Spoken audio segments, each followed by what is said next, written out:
તો સુરત મહાનગરપાલિકા સાયબર ફ્રોડની જાળમાં ફસાયું છે। સુરતમાં બીઆરટીએસ ટિકિટનું લાખોનું કૌભાંડ સામે આવ્યું, જેમાં 30 રૂપિયાની ટિકિટ માટે બોગસ લિંક જનરેટ થઈ છે અને સુરત બીઆરટીએસની આવકને જબરદસ્ત ફટકો પડ્યો છે। બસ ટિકિટની ખોટી લિંક બનાવીને લાખોની ઠગાઈ કરવામાં આવી।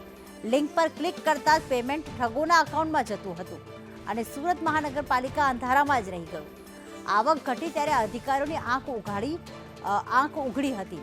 સુરત સાયબર ક્રાઇમમાં આ મામલો પહોંચ્યો છે। એસએમસીના અંદરના લોકોની મિલીભગતની પણ શક્યતા વ્યક્ત કરી। ગત રોજ એક પેસેન્જર દ્વારા બોગસ ટિકિટની લિંક મને મોકલવામાં આવી હતી।